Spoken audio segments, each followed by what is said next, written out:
Welcome to Blairsville Public Library's Story Time.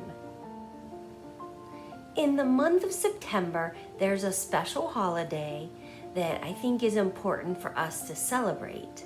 This holiday is called Grandparents' Day, and it always falls in the calendar on the first Sunday after Labor Day.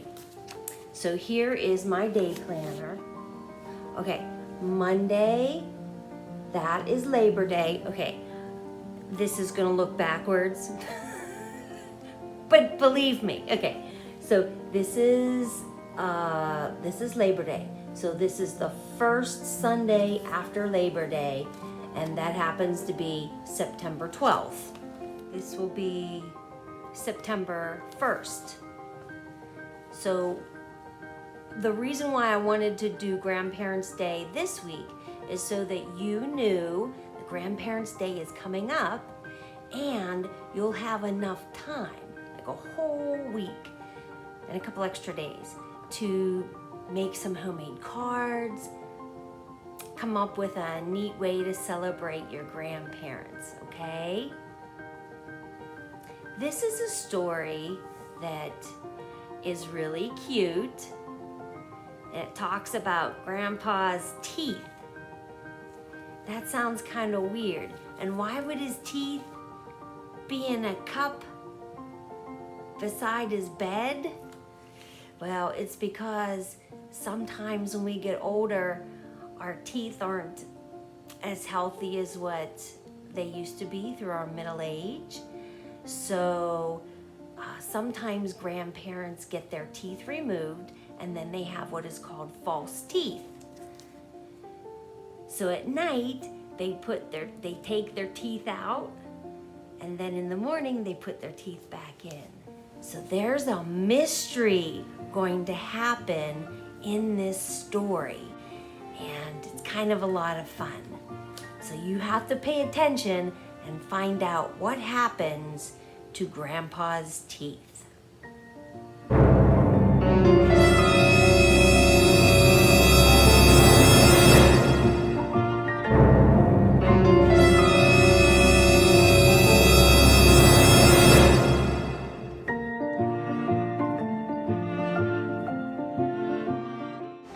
Grandpa's Teeth by Rod Clement. Help! I've been robbed, we heard Grandpa shouting. It's a disaster! Come quickly! He was still shouting as Mom, Agatha, and I ran up the stairs. Grandpa's room was a mess, but to be honest, it was always a mess. He blamed Gump, his old dog, but Gump looked too old to me to make such a mess. What was taken? Asked Mom. Your VCR? Your television? Not your gold-plated golfing trophy? No, said Grandpa. It's much more serious. It's my teeth. They've been stolen. Grandpa normally kept his teeth in a glass of water by the bed. The glass was still there, but the teeth were missing. You haven't swallowed them by mistake, have you? Asked Mom. Of course not, replied Grandpa. Those teeth were special, handmade by the finest Swiss craftsmen.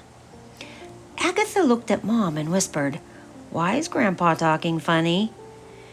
You see how serious it is, moaned Grandpa. I may never speak the same again. Are you sure you looked everywhere? Asked Mom. Under the bed, behind the cabinet, in all the drawers? Yes, replied Grandpa with tears in his eyes. I've looked everywhere. Mom called the police. Officer Raitt looked grave. We've done a thorough search of the room, the house, but we found nothing at all. No teeth, no clues. Everyone was at home at the time of the theft, so how the thief got in and out without being seen is a mystery. Can you give me a description of the stolen articles, Mr. Pert Whistle? Grandpa frowned, rubbed his chin, then looked closely at the officer. Could you smile, please? He asked. Smile? Yes, a nice big smile. Officer Rate grinned sheepishly. No, shouted Grandpa angrily. I mean really smile. Officer Rate smiled broadly. Grandpa leaned forward, tapped the officer's teeth with his finger, and growled suspiciously. They look just like those. Officer Rate looked shocked. I've had these for years. Officer Rate took us all down to the station for further investigation. Using Grandpa's description, the police artist drew a picture of the missing teeth. They put up our wanted poster with all the others. We made copies and put them up all over town. Officer Rate rounded up the usual suspects and took them in for questioning. All of them were asked to smile. Most of them had missing teeth as well, but just one or two, not the whole set. They even brought in our unfriendly neighbor, Mrs. Carbuncle, because her own teeth didn't fit. But Grandpa didn't recognize her or the teeth in the police lineup. I've never seen her smile before, he explained to Officer Rate.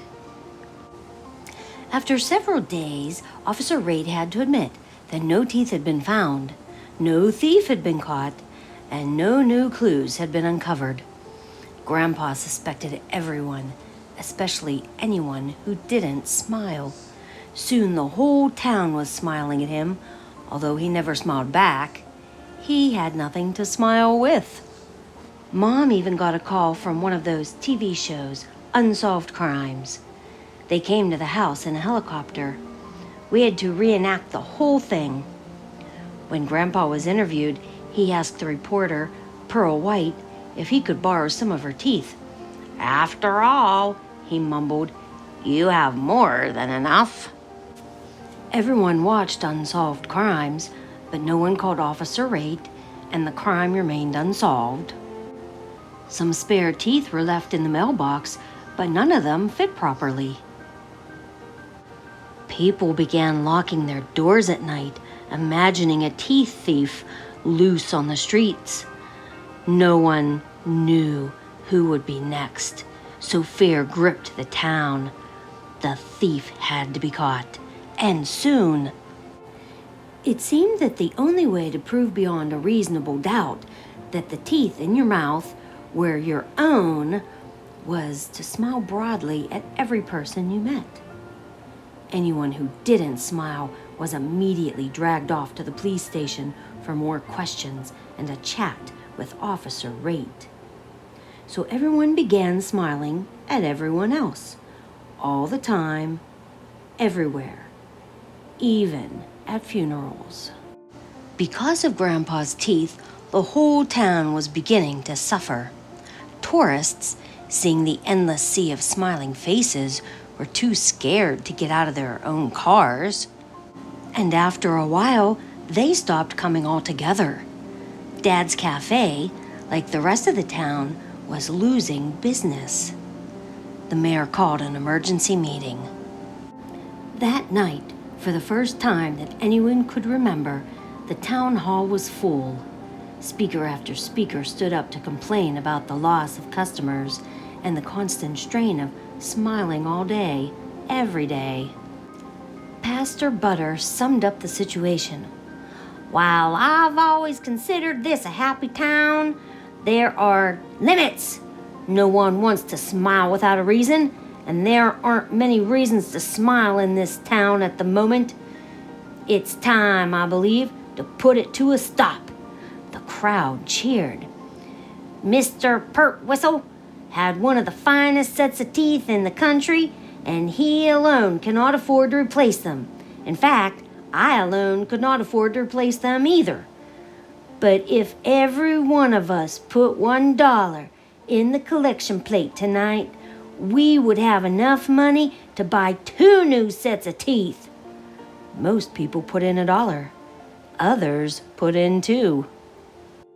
At the presentation ceremony, Grandpa opened the package and revealed 2 sets of brand new teeth. "Why are there different sizes?" asked the mayor. "Oh, only one of them is for me," replied Grandpa, popping one of the sets into his mouth. "The other one is for Mrs. Carbuncle. Her teeth never fit properly, and she has such a pretty smile." Grandpa was very happy with his new teeth. So was Mrs. Carbuncle. They smiled all the time. In fact, they were so happy that Grandpa's old dog, Gump, smiled too. For the first time ever.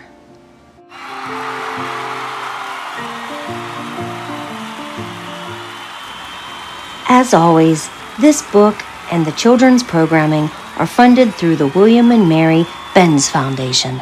Thank you.